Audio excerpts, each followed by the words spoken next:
नमस्कार दोस्तों, आपके अपने YouTube चैनल ट्रिकी निठारवाल पर आपका स्वागत है। हम इसका नाम बदलकर अब शॉर्ट में कर दिया है क्योंकि कुछ साथियों के इसका नाम सर्च करने में बहुत प्रॉब्लम हो रही थी, इसके लिए अब इसका नाम ट्रिकी निठारवाल कर दिया है। हमारे ये व्हाट्सएप नंबर है और इसी नंबर से टेलीग्राम चलाया जाता है। आपको जीके की पढ़ाई जाने वाली हर PDF वहाँ उपलब्ध करवा दी जाएगी। आज हम आपके लिए लेकर आए हैं बहुत ही इम्पोर्टेंट क्वेश्चन केरल राज्य के। केरल राज्य की स्थापना 1 नवंबर 1956 को हुई थी। केरल राज्य की स्थापना कब हुई थी? 1 नवंबर 1956 को। इसे गॉड ओन कंट्री भी कहते हैं। गॉड ओन कंट्री इसलिए कहते हैं इसको क्योंकि यहाँ पर हर धर्म, हर जाति के लोग निवास करते हैं और हर प्रकार के मंदिर यहाँ पर पाए जाते हैं, इसलिए इसे गॉड ओन कंट्री कहते हैं। केरल की राजधानी तिरुअनंतपुरम है। केरल की राजधानी तिरुअनंतपुरम है। यहाँ के अब फिलहाल में वर्तमान में जो CM है वो है पिनरई विजयन और ये CPI पार्टी से हैं। ये CPI पार्टी से है। यहाँ के राज्यपाल यानी गवर्नर मोहम्मद आरिफ हैं। यहाँ के राज्यपाल मोहम्मद आरिफ हैं। यहाँ पर लोकसभा की सीटें 20 हैं। इसमें वर्तमान में जो लोकसभा की सीटें हैं केरल में वो 20 हैं और राज्यसभा की सीटें 9 आई हैं। विधानसभा की सीटें 140 + 1 है। इस 1 का मतलब ये रखा गया है कि ये राष्ट्रपति द्वारा स्पेशल चुनी जाती है, इसलिए इसे 140 + 1 कहा जाता है। केरल का प्रथम CM MS नंबूद्रिपाद था। केरल का प्रथम CM कौन था? MS नंबूद्रिपाद। केरल में सर्वप्रथम यानी कि पूरे भारत में है ना, सर्वप्रथम गैर कांग्रेस लाने वाले व्यक्ति MS नंबूद्रिपाद ही थे। MS नंबूद्रिपाद ही थे।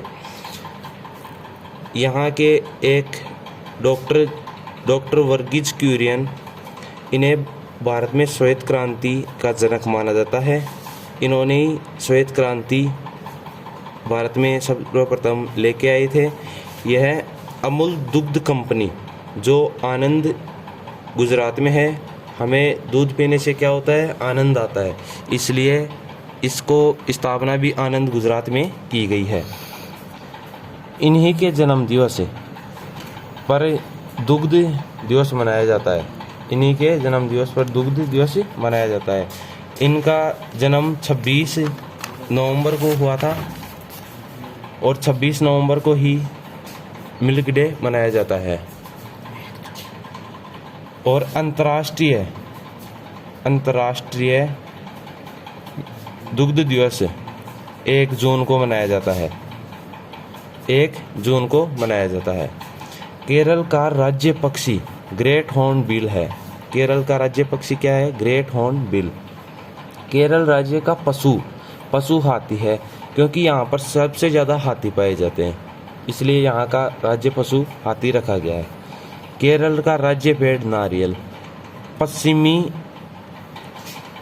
घाट की तरफ नारियल के वृक्ष बहुत ज़्यादा होते हैं और केरल भी भारत के सबसे नीचे पश्चिमी घाट की तरफ है, तो वहाँ पर नारियल सबसे ज़्यादा है, इसलिए नारियल के पेड़ को ही वहाँ का राज्य वृक्ष माना गया है। केरल का राज्य पुष्प कन्नी कोना है।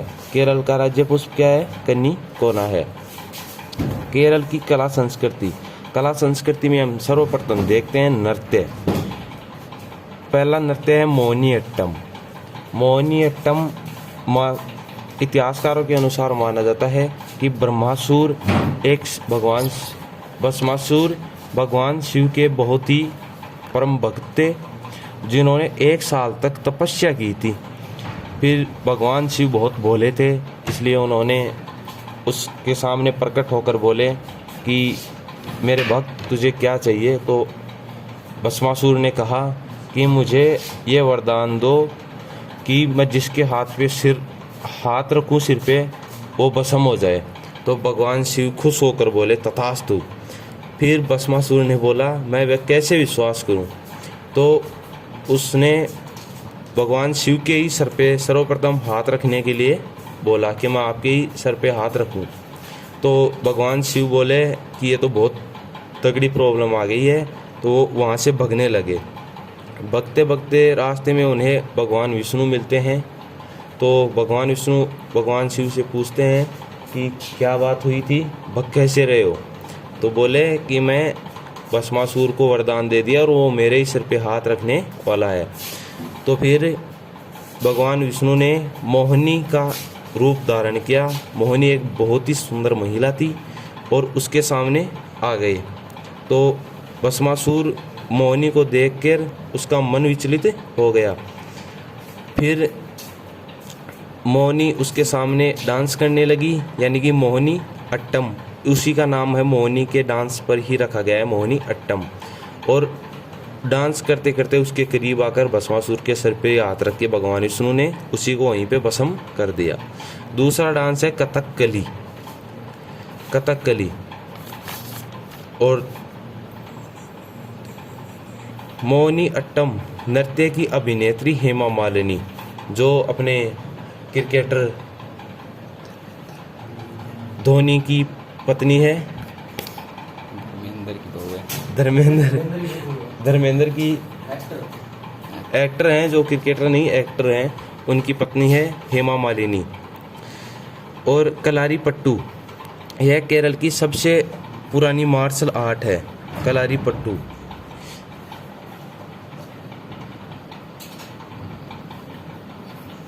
कलारी पट्टू के प्रसिद्ध एथलीट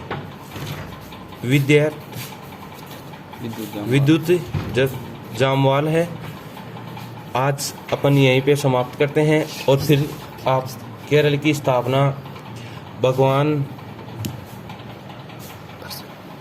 परशुराम के फर से समुद्र में गिर जाने से, वहाँ पर समुद्र ने अपना रास्ता बदल दिया था। परशुराम के परसे को समुद्र में गिरने से समुद्र ने अपना रास्ता बदल दिया था, जिसकी वजह से वहाँ पर केरल की स्थापना हुई थी।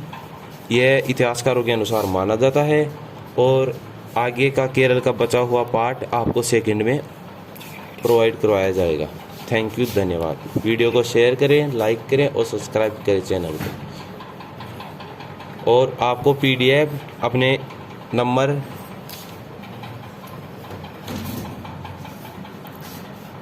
इस पर आपको व्हाट्सएप नंबर भी है, व्हाट्सएप पे भी मिल जाएगी और टेलीग्राम पे भी मिल जाएगी। आप दोनों को देख सकते हैं। धन्यवाद।